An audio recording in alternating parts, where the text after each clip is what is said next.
All right. Hello, East Central, and thank you very much for tuning in for this Facebook and YouTube Live.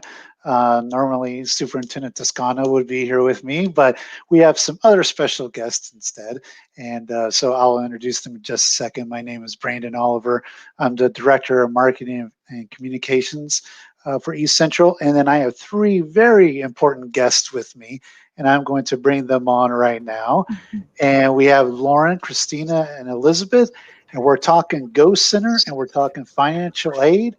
And I want to welcome you to this broadcast. And why don't you introduce yourselves first? Awesome. So I'll start. My name is Lauren Brimlong. I am the new College Career and Military Advisor here at East Central High School. Hi, everybody. I'm Christina Lisea Mercer, and I am the GoCenter facilitator. Hi, my name is Miss Elizabeth Alanis. I am a college access advisor from Texas and San Antonio through the Aspire collaboration. All right. Thank you all so much for being on tonight. And I know there's a big old storm going on outside, so hopefully everybody's safe and watching this broadcast at home and learning all about all the financial aid and all the stuff that the GoCenter provides. So with that, Lauren, I'll turn it over to you and tell us what we're going to do tonight. Yeah, so we thought that it would be a good idea to reach out to the community and kind of educate them on what financial aid is and how we're here to help you fulfill those needs. And yeah, so we can kind of start with our presentation. So for those of you that are new to financial aid, or maybe you have a first-time senior, we just wanted to do an overview to start with. And then we have plans later on in the year to kind of dive a little bit deeper into each of these topics. But yeah, so financial aid essentially is a form of funding, any form of funding to help you pay for college. So this could include grants, scholarships, loans, work studies. So there's multiple types of financial aid. All right, so we're going to talk about scholarships. Brandon, if you don't mind playing that video real quick.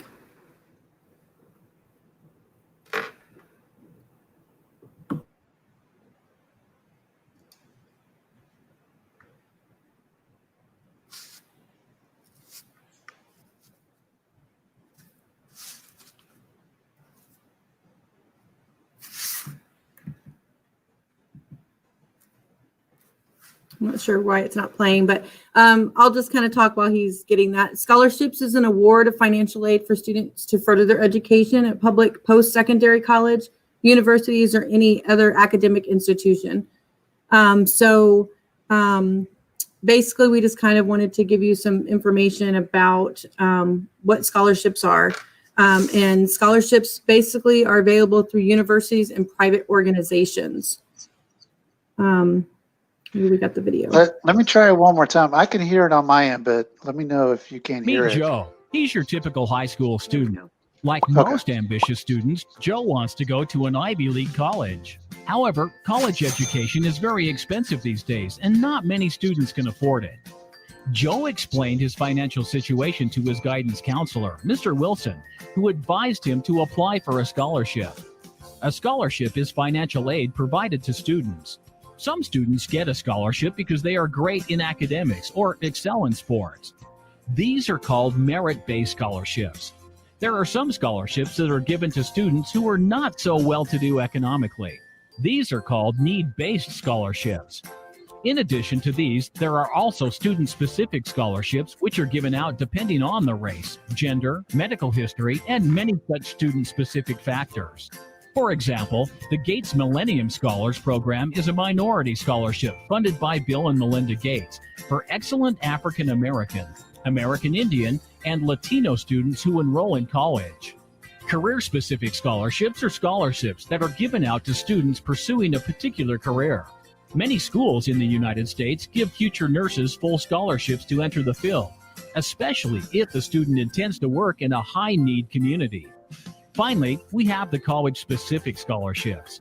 College-specific scholarships are offered by individual colleges and universities to highly qualified applicants. These scholarships, given on the basis of academic and personal achievement, usually result in either a full ride to the college or for a reduced rate of tuition. Like a grant, a scholarship doesn't need to be repaid.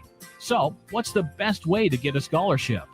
Applying for scholarships is time-consuming, and so you need to find and apply for those where you have the best shot at winning. Chances of getting a local scholarship are much higher than a national or state scholarship, so it makes sense to apply for those. Remember that you do not need to pay anything to apply for a scholarship, so if you come across any that are asking for money, then be assured that is a scam. Almost all scholarships will require you to submit a recommendation letter with your application. Find teachers or counselors who know you well to write one up for you. Some scholarships also require you to write an essay. Make sure to include details about yourself that may be unique from other applicants, as this will increase the chances of you getting selected. Look at Joe now. He's all excited about going to college now that he's got his scholarship. This video was brought to you by scholarshipsandgrants.us. Awesome. So that's just kind of a quick, just going over our scholarships, different types of scholarships, like they discussed before, and I have the little, on the bullet points of the scholarships, merit scholarship, need-based, student, career, and college specific scholarships. So basically, scholarships you do not need to pay back. That is money given to you for your student. And that goes, generally the scholarships for each university, that they will send that money to the financial aid department once your student decides on which, if they get awarded that scholarship, and it will get applied to the bill of your student's scholarship or student's fee at the college. So scholarships are meant to help for you to pay for school. Scholarships organizations send the money directly to the college. Every once in a while, they'll actually send it to you or the student, and then you pay the balance that way. There are numerous avenues to search for scholarships, but to avoid scams, like they were saying in the video, make sure you use trusted links like College Board. And we put some links at the bottom of this slide. There's our eCentral website. I don't know, Brandon, if you can bring up our GoCenter website so I can kind of show them where our scholarships are. Sure, just need to switch located on screens. that. Hold on just a second. I'll show you all the GoCenter page here. There you go. Okay, so if you go over on our GoCenter page, there is banks. You should see scholarship banks over to the right. Mm-hmm. If you click on that, that's where all of the scholarships are going to be posted that come in to us. So we will try to update that definitely with any information that's given to us or scholarships that are local within the district or local within San Antonio. There's a lot of scholarships around San Antonio that we will be posting on there as well. So if you go down and just click search, if you don't know the name of the scholarship and you just actually click search, it will show you all the different types of scholarship that we posted on there. We are still, like I said, currently working on this. It's one of our big projects for this next week is to upload some more scholarships on there for you guys, but don't hesitate to reach out to us if you have questions about it or not sure. But it gives you details and links that you can click on and find out if you qualify for that scholarship. So there's that information. And then there's Cafe College I listed on there. That's a really good resource. They have tons of scholarships on there. Obviously through COVID, a lot of people are struggling with making sure things are up to date and all of that. So just kind of be patient. I know a lot of people are starting to just now update their scholarships. So we haven't really put a lot out there right now, but within the next month, usually September, October is when a lot of the scholarships really start coming out. So you'll start seeing that a lot. And we'll be posting in the Google Classrooms for your seniors, juniors and seniors, but mostly seniors, so that they can get that information out there. So Well, I was getting ready to say that a question already popped up from Yvonne asking when are seniors able to apply for scholarships? yeah, so like right now is pretty much the time. It's usually September, October is, I mean, you can start as young as 13 years old, but they really start coming out for seniors. It's usually September, October timeframe. Most of the deadlines will be like for the early scholarships are usually like December, January timeframe, and then you have your March deadlines. So they'll be all on there when you apply for the scholarship. It'll tell you what the deadline is of when either the essay needs to be turned in or the application. But it's pretty detailed information. But if your student needs any help, that's what we're here for, is to assist them and helping them, making sure that they have all the requirements and everything that needs to be submitted, to the organization that is putting out the scholarship. And we have one more question just pop up real quick, y'all. From Dawn, she asked, do you have to have the ACT and ACT scores back? No, so actually we've been doing a lot of training lately, trying to get the latest and greatest information with COVID. And because of the SAT and ACT, a lot of students missed out on that opportunity in March when a lot of the students were signed up of our juniors to be able to take it before their senior year. And then obviously they've had cancellations with the ACT and SAT. A lot of the scholarships are not even requiring that right now. They are maybe looking at other things like your PSAT, what your PSAT scores are. So there's different requirements for every scholarship, but a lot of them are eliminating that senior because they know what has happened. So they're taking that into consideration. So. All right, very good. All right, back to the presentation. All right, so let me bring that up for you all real quick. All right, there you go. Next slide. And I'll take it away from here. So work study, that's one of my favorite topics to cover because I did work study when I was an undergraduate. And if you don't know what that is, it's basically a federal program that allows you to work at your university or college. And the reason I loved it is because one, I got to work on campus at the university, so it was right there with my classes. And two, they were very flexible. So, I would work maybe 1 hour doing like tutoring or something, and then I would have class, or I would work 2-3 hours and then I would have class. So it's just so flexible to work at the university compared to, a job where you have to be there for 7 hours straight or something like that. And then thirdly, it covers some of your finances. You're not going to be able to pay for rent using work study, but it definitely does cover just a couple of extra expenses. How do you apply for work study? So actually it's through the FAFSA, and we'll go a little bit more in depth in that later in this presentation. But I did want to mention that on your FAFSA application, just always be sure to check off that you want to be considered for federal work study program. By checking it off, it automatically sees if you're eligible for it because this is need-based. And if you're eligible for it, you're able to work on campus. The caveat is that you do need to get employed through one of the departments at the university first. And just another note, if you end up deciding not to work while you're on campus, you decide, this is not for me, I'm just going to focus on my studies, be sure to decline that award, because when you decline it, it actually opens you up for other types of financial aid or other scholarships that the university might have for you. Okay. Do we play a little video? I don't think that's a video, but I think Okay. Yeah, I think we can move on to the next one. Okay. Awesome. And for this one, if you can just go ahead and play that for me, please.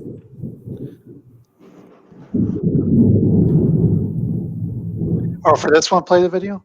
Sorry, Yeah, I don't know if you saw it, but like the lighting just went off. Yeah. Yeah. Come on. So I was, this. I was a little distracted, let me tell you. All right, so let me bring that up real quick and make sure the audio is on this one. And so we're playing the lone video?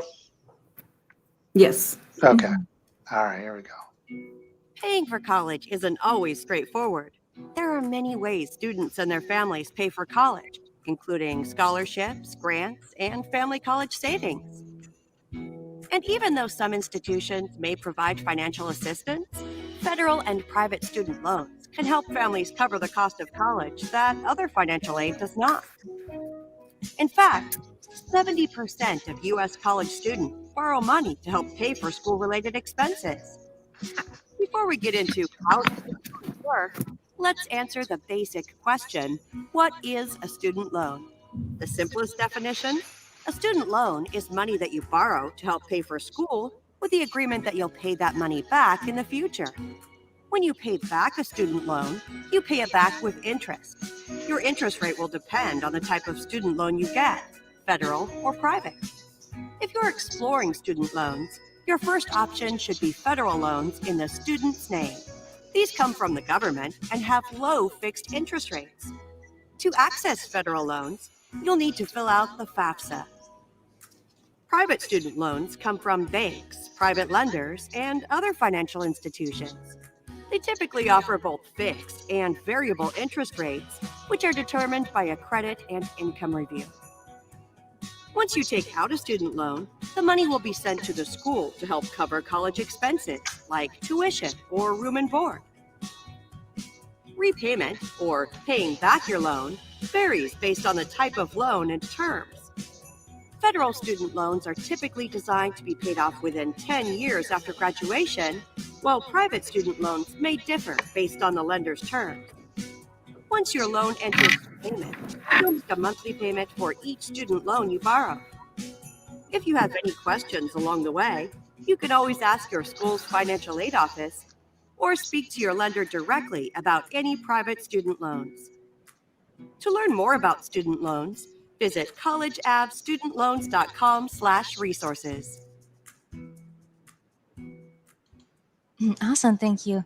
So as you heard in the video, loans are borrowed money. This is actually my least favorite topic to cover because this is not free money. This is money you have to pay back. And the video sounds, oh, happy-go-lucky. But no, this is serious business. If you decide to take out a loan, you have to pay it back. And I always advise students, if you use this as your last chance or your last resort of money, like leave that to the very end. Consider scholarships, grants first, and work study. But if you do have to take out a loan, just take out what you need. Don't ever take out more than you actually need. And like the video mentioned, take out federal loans. And again, that's through FAFSA.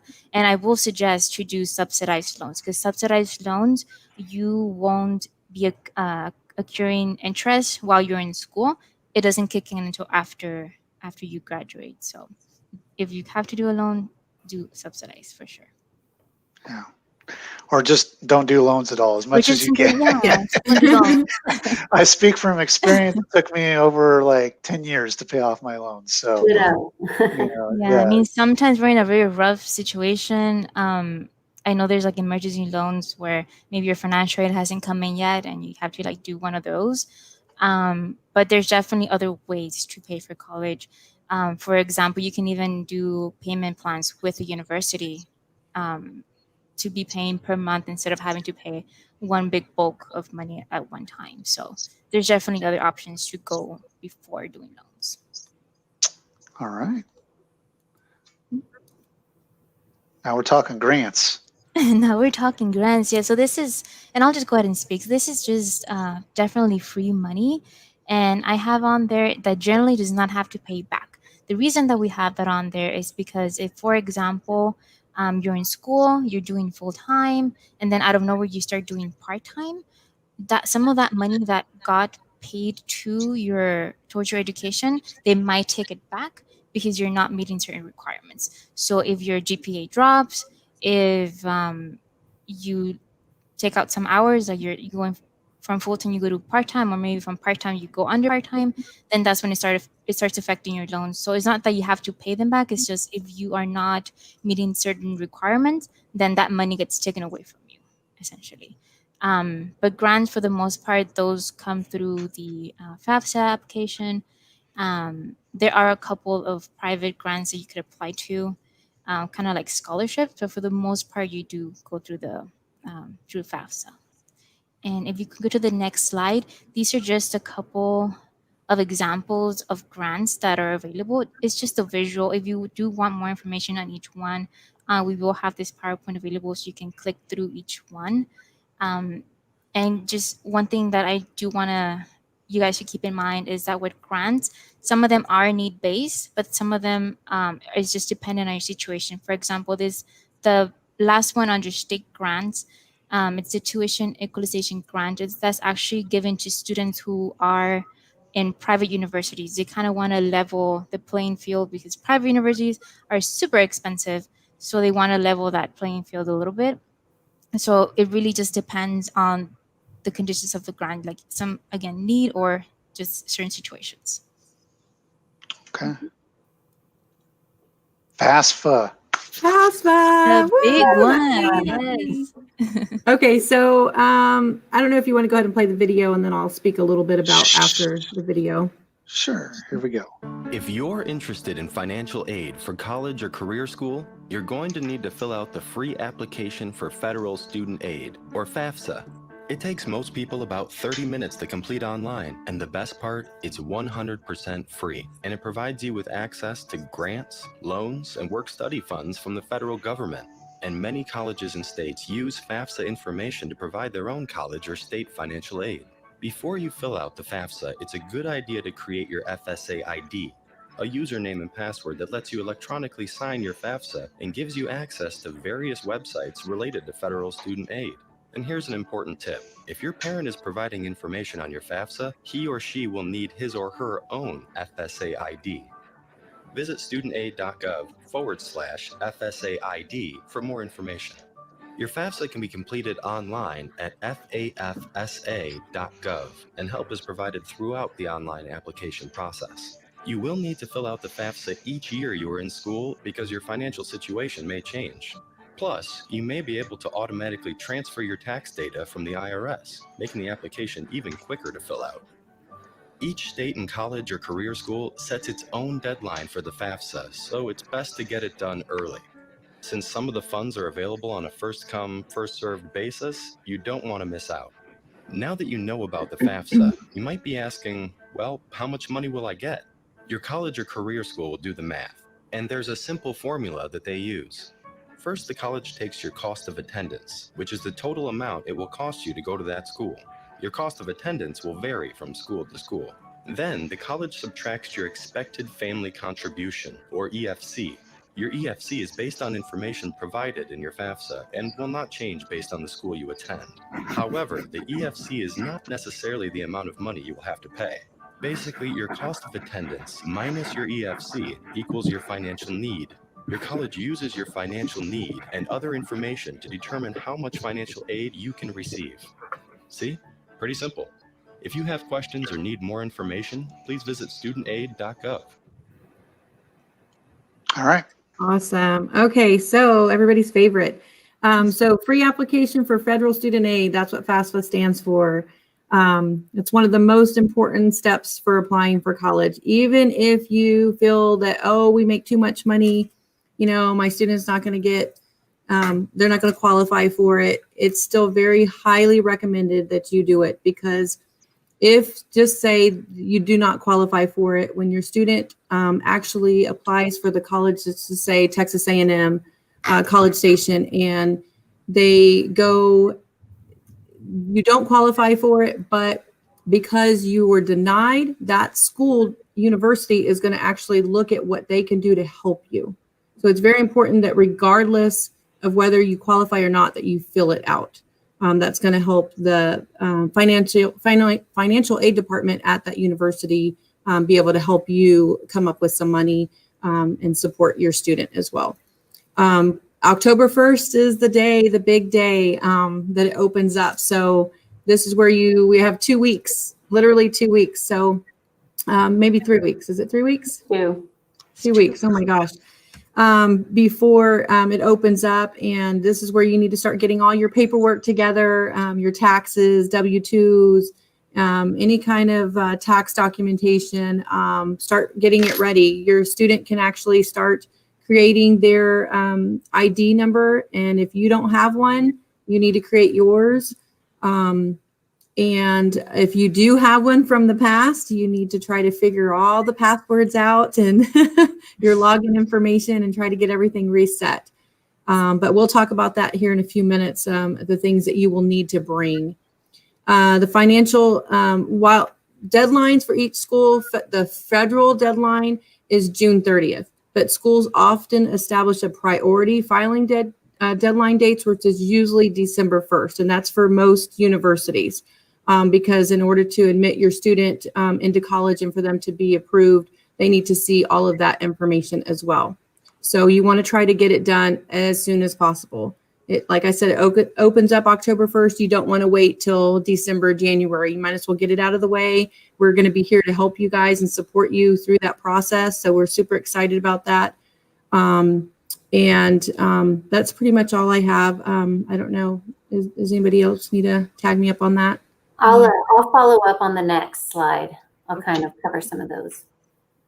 Okay, so one of our main purposes and goals for the GoCenter is to make sure we're supporting our families through the FAFSA application. So what we've decided to do this year is open up 9 evenings where families can come up to the high school and get support from us, from the counselors, from senior teachers, anyone that has FAFSA experience or will have FAFSA training. So you'll see on the left side of the screen, these are our different FAFSA Fiesta events. So we have one a week for 9 weeks. And we are setting an internal deadline for East Central High School of December 4th.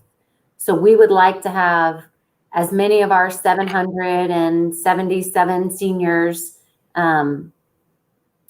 fill out that application by December 4th. So it is going to be a little bit tricky this year, and we are going to face a lot of challenges with COVID, but we are thinking every solution, every situation that could possibly come up with. So at each event, we will have 42 families. So you'll see down at the bottom or in the center of this presentation that there is a sign-up form. So you and your family will need to get together and decide which night works best for you, and you will need to access this form. We're going to share the links all in the YouTube and in the Facebook page. But yeah, so you're going to fill out the form. You're going to choose your evening. You're going to choose if you need bilingual services, if you are bringing your own technology, anything like that. And like I said, once that 42 number is hit, that evening closes. So fill out the form as soon as you possibly can. And we're going to post this video online as well. So if you know that your niece wasn't watching and she's a senior this year as well, you can make sure to send her the link to our video, and it will also have that form on there. So we will still be following all COVID protocol and procedures here on campus. So you'll have to fill out the student and the visitor QR code to scan to make sure you can come on campus. You'll have to wear a mask the entire duration while we're filling out the form and the application. And we are only allowing the student, the senior student, and then the 2 parent or guardians of that student. So only 3 per family may attend. And we're going to have you spaced in small groups all around the campus in order to minimize the number of people in large spaces. So a couple of things that you need to have ready or you need to complete before you sign up and attend your FAFSA Fiesta. And those are going to be on the right side of the screen. So you will need your social security number. The student and the parent will both need theirs. You will need, if you are not a U.S. citizen, your A number. If the student is a driver, they can bring their driver's license. You will need the parents, the guardians will need their federal income tax returns, W-2s, or any records of monies that you've made from 2019. You will need bank statements and records of investments if you have any of those documents, records of untaxed income. And then before you come, we're also going to ask that you, the parent and the student, complete their FAFSA IDs. So if the student, this will be their first time, so they're going to follow the video that we've provided, and we'll show you where to find that video in a second. But if you are a parent and you have another child at the college level or in the universities, you already have a FAFSA ID. So you'll have to bring that information. You can't create a new one because it's going to take your social, and it will tell you if you've already had one created. So make sure that your senior creates their FAFSA ID and that the parents either create theirs or bring in their info that they have from their previous ID.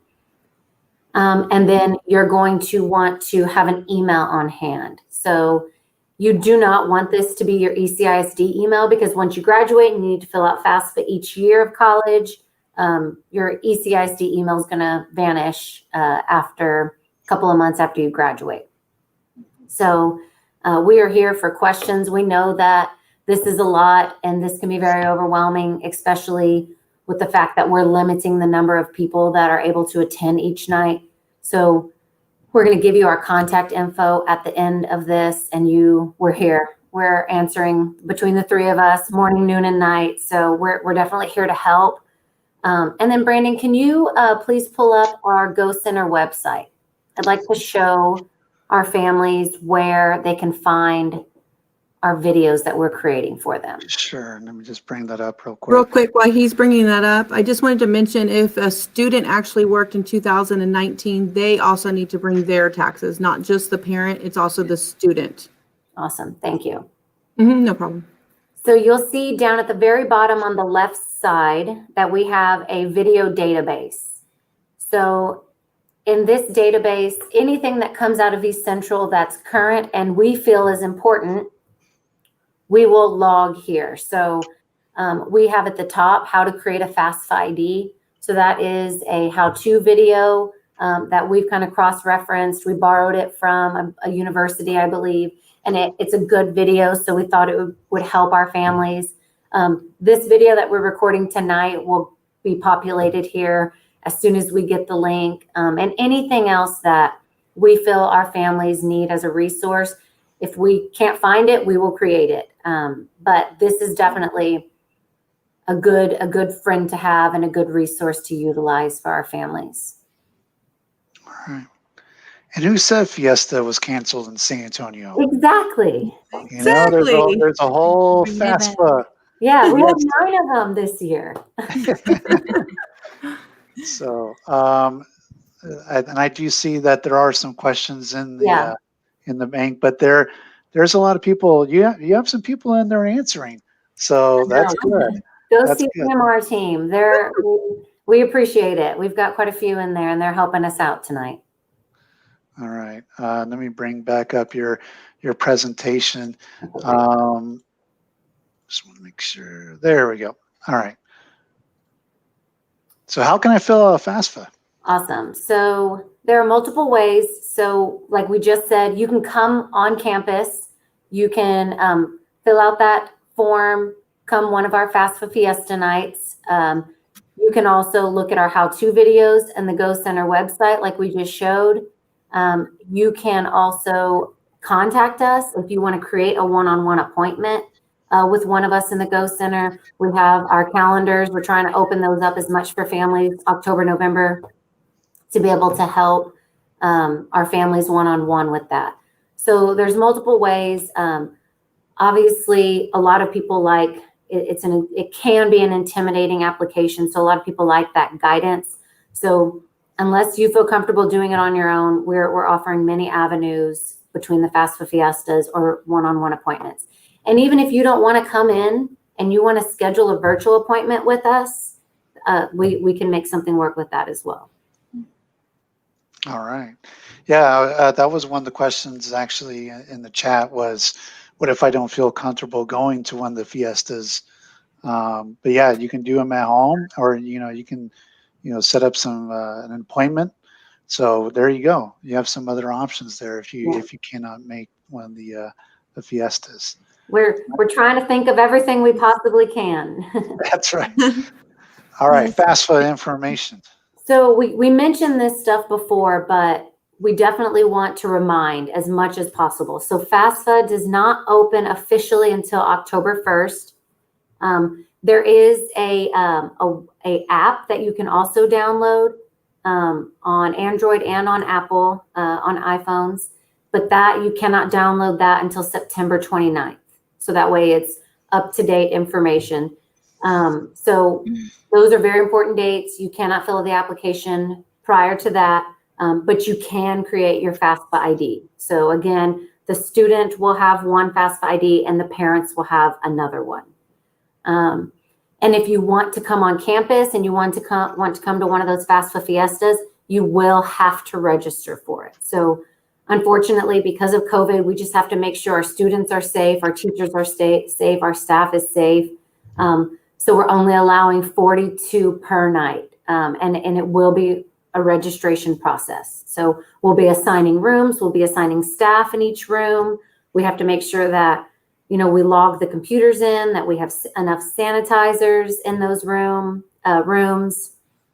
So keep those things in mind. And then the deadline for FAFSA for East Central is going to be December 4th. And again, that the priority deadline this year is not until January 15th. However, it's first come, first serve for a lot of these opportunities for our students. So filling it out earlier will only increase your chances of gaining more income to pay for college. So we really want to encourage our students to get that done as early as possible. And our contact info. So obviously there, you have each of our contact info, but the best way to get in contact with us is our new high school GoCenter email account. And that's only because the three of us are constantly checking that all day long. With our personal email accounts for the school district, you know, we're getting emails from EC News, we're getting emails from teachers, we're getting a lot of information, whereas the GoCenter is just specifically for parents and students to contact us. And it kind of helps us filter out those our area of attention. Our attention needs to be directed. So it is HS.GoCenter at ECHS.net. All right. And there you have the contacts for each of y'all. You know, these are the experts. So everybody watching on Facebook and YouTube, you know, you definitely want to contact them. And there you go. Thank you very much. So great presentation. Thank you. Do we have any more wanted to- questions? Oh, we do. Okay. And I then, want to add real quick though. oh, go ahead. Para todos los padres que solamente hablan español, también tenemos personal que les puede asistir en español. So, nada más les pido que si les toca conmigo, que me tengan paciencia porque a veces se me olvida el español. But yeah, Spanish-speaking parents, I got you. Yes. Yes, she does. Complete. She's your girl. And then these links here, we will post them as soon as this is over. And you know, we'll post it a couple more times too over the next couple of weeks as well, because yeah, this is this is important stuff, you know. And I mean, I wish I had y'all when I was in high school, because I wouldn't have paid so many loans, you know. Thank you. Someone did ask for if I can bring back up the dates for assistance. I'm assuming she means the Fiesta event dates. Yeah, I want to hit on that in a couple of ways. We at the GoCenter, we also have a GoCenter Google Classroom for each grade level, and we are utilizing that senior Google Classroom a lot. I mean, we're posting every day information for them. So if you have a student that is a senior, you really need to make sure that they are checking that every other day, if not daily. And we will post all of these dates on that portal. We will post them and parent links. We'll post them on our social media avenues. So we're going to try to put this out there in every possible way that we can. We're also going to post that link so you can sign up for those. So keep an eye out. If you're not following the GoCenter, we have an Instagram and a Twitter account. And again, your student really needs to be, they need to check that GoCenter Google Classroom account as often as they possibly can. All right, so we do have some questions, and I know some of them have been answered actually, but I think it's just important. Thank you very much, Dr. Holman, by the way, for answering a lot of those. And then I'm looking through the chat real. Dahlia, another Yes. one, also knocking out a lot of the questions. But I think it is pertinent that we bring some of them up just so we have it on the video as well. Absolutely. So on the signatures for teachers, what do they do? Do they go online to go get them? Do they meet with their teachers? How do the students do that? Signatures for I believe it was earlier in our conversation, maybe about scholarships or something like that. But that was one of the questions. How do we get the signatures from teachers when online? Do we go meet them? Might be letters of recommendation, I'm thinking. Could be. possibly. Yeah. Yeah, so we actually we created a QR code for students as well if they need a letter of recommendation. We have a QR code with a form that they can fill out, and it will go directly to our counselors.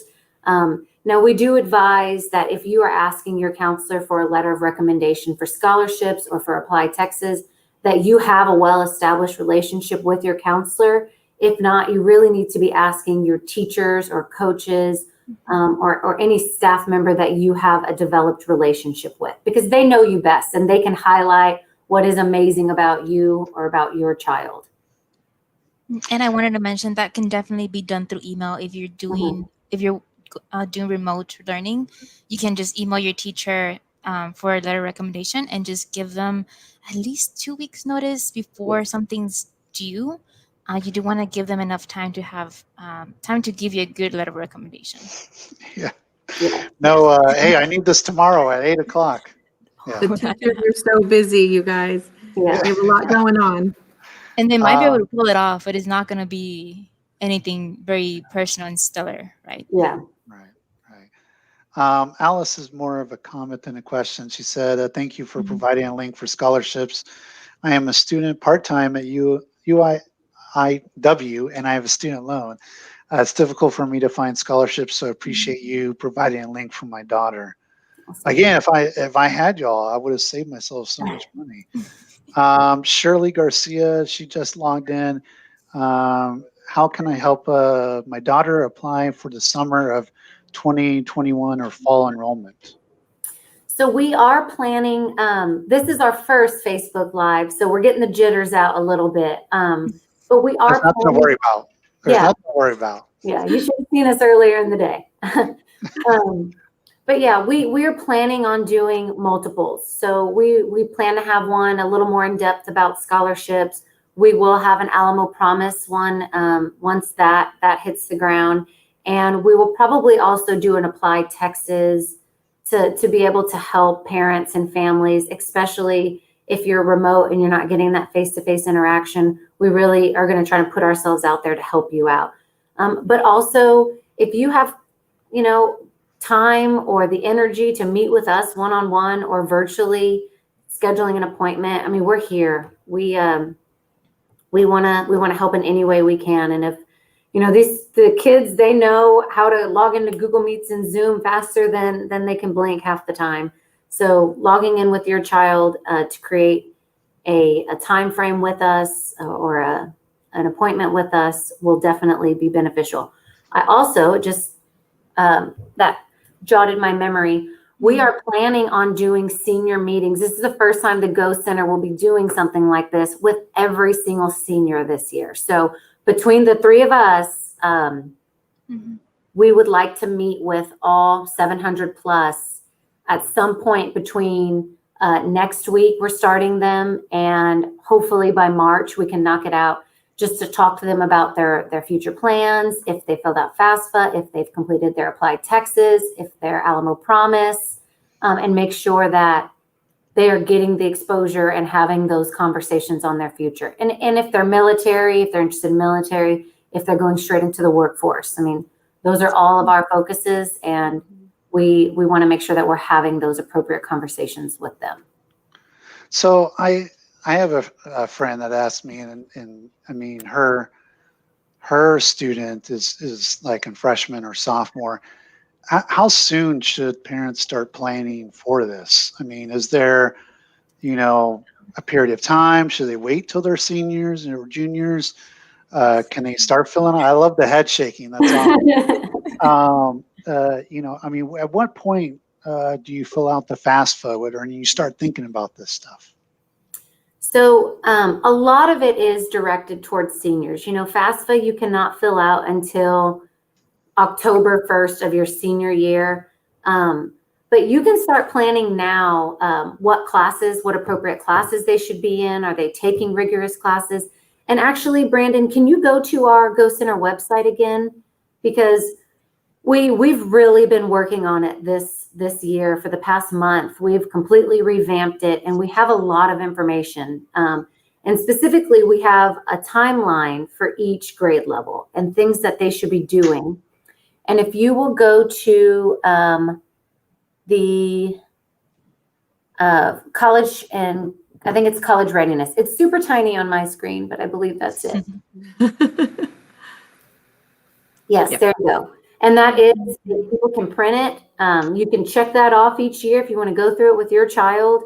But now, if you are a freshman, a sophomore, a junior, you can start looking for scholarships right now. A lot of the time, the scholarship fund, the program, the company, the school, wherever it's coming from, will hold on to those funds for you until you graduate. And then once you've chosen your university or college, they will transfer that money for you. So like Ms. Mercer said earlier, 13 is when you can start applying for scholarships. So building that database now and building that bank of money now is a fantastic resource instead of just piling all of this on your senior year. Right. A good place to go to is unigo.com. They actually start the scholarships at 13 years old. So that's a good resource to have. And it's a reliable company, but it's unigo.com, and we'll add it to our presentation before it actually gets recorded and put out there. So you guys can have that link as well. All right. Yeah, again, very, very, very helpful information. Axel says, so do you want us to wait until October 1st to make it? I'm assuming the FSA ID. So we want you to make that ID now. So in the next 2 weeks, we need you and your parents to create your FAFSA ID, and then hang on to that ID, keep it in a safe place, and bring that once you come to your assigned FAFSA Fiesta, whichever one you sign up for. Mm-hmm. I don't remember if we have this resource already posted on there, but we do have a sheet where you can log in all your passwords so you don't forget it. But I don't think we posted it just yet, but it'll be on there. I believe if not, it'll be on there tomorrow. Yeah. Actually, it'll probably be on there tonight. Yeah. I'll be going home to do that. All right. Veronica asked, please clarify FAFSA ID is needed for parent and student. Yes. And so again, just to remind our parents, if you have a student or a child that's already in college, or you have ever created a FAFSA ID in the past, you will have to use that same information. And trust me, my parents had my brothers and I 10 years apart. So by the time my oldest brother was in college, and then it came to me, my parents were like, we have lost that. There are ways on FAFSA to recover that information. So it's going to be based off your Social Security, and you can retrieve that on their website. And we provided those links on that link page. But you do want to start doing that now, because it does take time to do that. So that way, when you come in, you're ready to go, because that process for filing your FAFSA does take about 45 minutes to an hour. So we don't want to be spending that 45 minutes to an hour trying to create your information. So yeah. That was actually Veronica's follow-up question, was how long does it take to complete the application? So there you go. Yeah, if Yeah. you have all your documents ready, we can have you out in 30 to 45 minutes, but if not, it can take a while. So we definitely are trying. One reason we're providing this live feed is to kind of help parents and families prepare for that night. I would plan for an hour, and if you get out sooner, that is great. Yeah. If I can add on the FSA ID, if the parent happens to not have a social, you do need to have a social to create an FSA ID. They can actually sign the FAFSA using a signature page. Now, this is only for parents who do not have a social. Awesome. Thank you, Elizabeth. Okay. Leah Davenport-Jurek says, if we had a FAFSA ID from 15 years ago, because we were a college student back when, I love the first part of this question, by the way, but now we are the parent, is that the same FAFSA ID? If I can jump in on this one, to my understanding, it's not, because they started implementing FSA IDs back in 2015. What I would try is making an FSA ID. If it lets you, that means you did not have one. If it doesn't let you, it means you have one, and because it's linked to your social, essentially.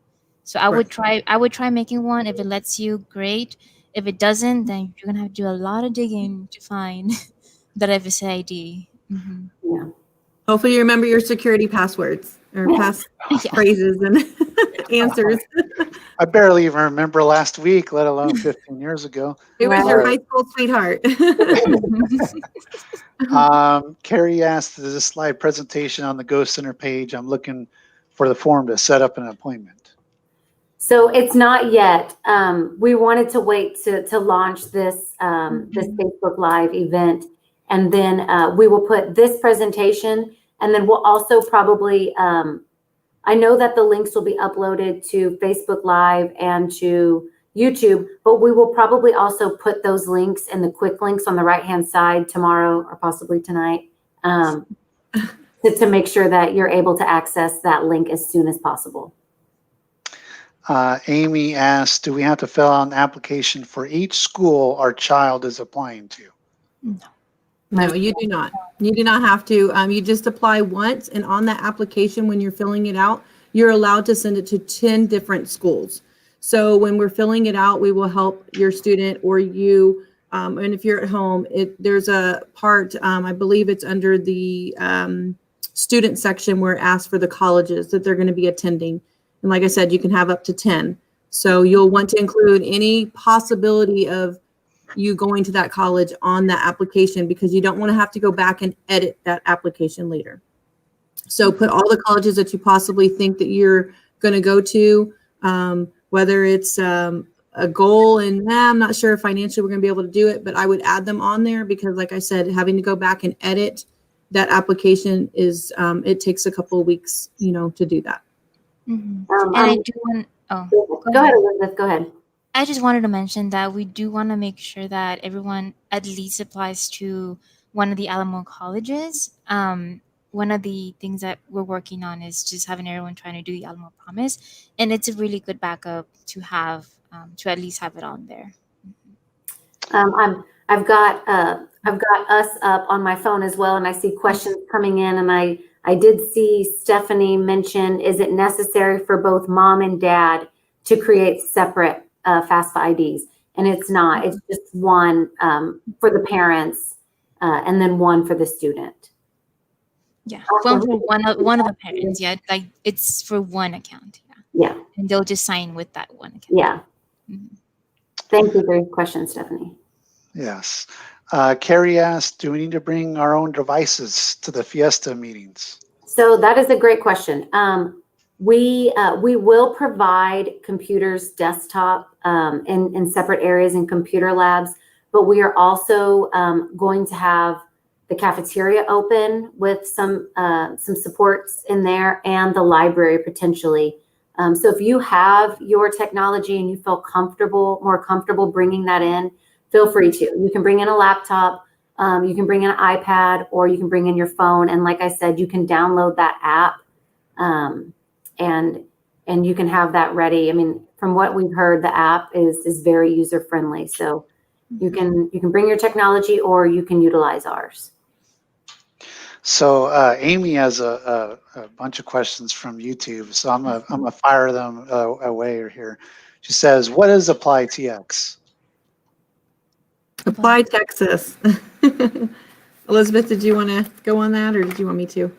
Yeah, I can go ahead. It's basically just a place where you can apply to different colleges. Most universities use Apply Texas. A lot of them also have their applications through the Common App. And then some, especially like the Ivy League schools, have a very specific application that you only get through their university. But for the most part, you can get them through Apply Texas. The only thing I would want to recommend is when you create your account for Apply Texas, and actually also for FAFSA and your FSA ID, be sure to use a personal email account, because as soon as you graduate high school, you're not going to have access to your high school email account, and you're going to lose out on all that information. Yeah, we got a lot of those inquiries. Like, oh my gosh, I need my student email turned back on. Yeah. Hey, you Yeah. graduated. You're out the door. She asked, can they enter? I think we already addressed this though. Yeah. But can they enter multiple schools in one form? And then she said, is there a slide from tonight that shows open and deadline dates? And I think there wasn't there on your? I don't know if we have the dates listed. I mean, for right now, the only deadline that we're specifically referring to is FAFSA opening and closing. But if you're referring to maybe college, scholarships, that's going to be on our GoCenter website in the bank, in the scholarship bank. And if you click on that bank, you can do the drop-down menu and click a specific scholarship, or you can click search all, and it will have the scholarship, the description, the closing date, and the link to apply. So we put in a lot of work, and we still have a lot to do and a lot of scholarships to add, but we're working on that almost daily. And then Amy says, I'm thinking I should just schedule a face-to-face meeting. Come on. We actually just had one the other day, and it turned out really well. The father was very appreciative because we went into detail about what his student needed, and he felt very comfortable and excited by the time he left because he was overwhelmed with what to do with his senior. So that's what we're here for, you guys, is to support you, to help you feel comfortable, and to make your senior be successful. We all love our jobs, so thank goodness. And she says, I need it. I ask a lot of questions and need someone with patience. Well, you have three great ladies right here. So I'm a question asker too, so bring them on. And if we don't know it, we'll find out. Let's see, Krista asked, where can we find the link to sign up for FAFSA Fiesta? So I will, we're going to post it here on Facebook and YouTube Live. But I'm also, as soon as we get off, I will post that link on our GoCenter website, and I'll put it on the right-hand side under quick links. So you can search for that. By 7:30 tonight, you should be able to start signing up. So Amy has another question. I like Amy. Amy, I like you. Why do they need current bank statements if the money in that account will more than likely be gone by the time our child goes to college? So I believe that they're referring to 2019. So it's going to be your tax and your income and your assets from 2019, the last time you filed taxes.